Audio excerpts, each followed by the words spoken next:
Hello students. आज हम लोग कक्षा 10वीं की भूगोल का पहला चैप्टर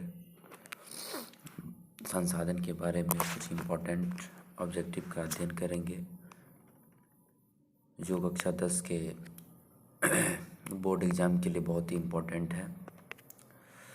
आज का पहला प्रश्न है, सीमेंट उद्योग का सबसे प्रमुख कच्चा माल क्या है? तो हमारे पास 4 ऑप्शन है: चूना पत्थर, बॉक्साइट, ग्रेनाइट, लोहा। तो हमारे सीमेंट उद्योग में जो सबसे अधिक प्रमुख कच्चा माल जो है वो कौन है? चूना पत्थर है। कौन है? चूना पत्थर है ना। उसके बाद है, सोपानी कृषि किस राज्य में प्रचलित है? सोपानी कृषि ऐसा होता है जो सीढ़ीनुमा कृषि होता है, उसको सोपानी कृषि कहा जाता है। ये पहाड़ी क्षेत्रों में होता है। तो यह सोपानी कृषि उत्तराखंड राज्य में प्रचलित है। सोपानी कृषि उत्तराखंड राज्य में प्रचलित है। अगला प्रश्न है, कौन भारत का सबसे बड़ा लौह उत्पादक राज्य है? भारत का सबसे बड़ा लौह उत्पादक राज्य कर्नाटक है। भारत का सबसे बड़ा लौह उत्पादक राज्य कर्नाटक है। कक्षा 10 के बोर्ड एग्जाम में कई बार ये पूछा भी गया है। भारत का सबसे बड़ा लौह उत्पादक राज्य कौन है? भारत का सबसे बड़ा लौह उत्पादक राज्य कर्नाटक है। अगला प्रश्न है, किस खनिज को उद्योगों की जननी माना गया है? हम लोग हमेशा हर फैक्ट्री में हर जगह देखते हैं कि सबसे अधिक लोहे का इस्तेमाल होता है, इसलिए लोहे को उद्योगों की जननी माना जाता है। किस खनिज को? लोहे को उद्योगों की जननी माना। अगला प्रश्न है, इनमें कौन अधात्विक खनिज का उदाहरण है? सोना, चांदी, अवरक्त, टीन। हम लोग धात्विक और अधात्विक के बारे में जानते होंगे आप लोग। धातु वो होता है जिसमें धातु का गुण पाया जाता है, जिसको पीटने पर टंजन की आवाज़ हो उसे धातु कहते हैं, और जिसे पीटने पर टंजन की आवाज़ ना हो और जो विद्युत के कुचालक हो उसे अधातु कहते हैं। तो इसमें से सोना, चांदी और टीन जो है वो धात्विक खनिज के उदाहरण है, जबकि यहाँ पे ऑप्शन सी अवरक्त अधात्विक खनिज के उदाहरण है। अगला प्रश्न है, चरक का संबंध किस देश से था? चरक का संबंध स्टूडेंट्स भारत से था। चरक का संबंध शुरू से ही भारत से रहा है। अगला प्रश्न है, भारत का प्रमुख तेल शोधक कारखाना कहाँ स्थित है? भारत का प्रमुख तेल शोधक कारखाना डिगबोई, आसाम के डिगबोई में स्थित है। आसाम के डिगबोई में स्थित है। भारत का प्रमुख तेल शोधक कारखाना स्टूडेंट्स आसाम के डिगबोई में स्थित है। अगला प्रश्न है, मरुस्थलीय मृदा का विस्तार निम्न में से कहाँ है? मरुस्थलीय मृदा मतलब बलवाई जमीन, बलवाई स्थान जो कहाँ पर है? सबसे ज़्यादा कौन से राज्य में है? वो सबसे ज़्यादा राजस्थान में है। बालू ही बालू रेगिस्तान फैला हुआ है।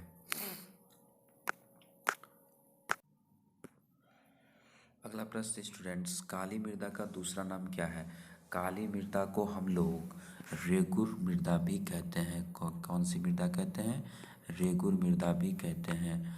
काली मृदा को हम लोग रेगुर मृदा भी कहते हैं। अगला प्रश्न है, एल्युमिनियम बनाने के लिए किस खनिज की आवश्यकता पड़ती है? तो स्टूडेंट्स एल्युमिनियम बनाने के लिए हम लोग को बॉक्साइट जो एल्युमिनियम का एस्क है इसकी आवश्यकता पड़ती है। और एल्युमिनियम बनाने के लिए हम लोगों को बॉक्साइट की आवश्यकता पड़ती है।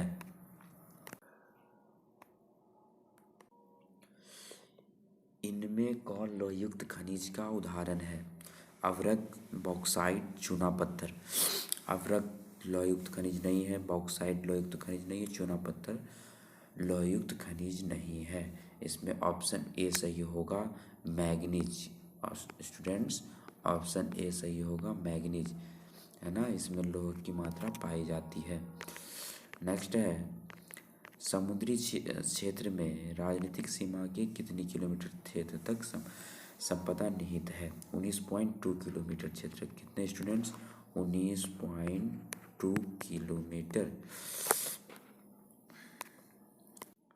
आप लोग स्क्रीनशॉट लेते रहें। बिजली के बल्ब के फिलामेंट बनाने में किसका उपयोग होता है? आप लोग देखे होंगे जो 100 वाट का बल्ब आता है उसमें जो फिलामेंट होता है वो इस स्प्रिंग टाइप का जो होता है वो किसका बना होता है स्टूडेंट? टंगस्टन का बना होता है।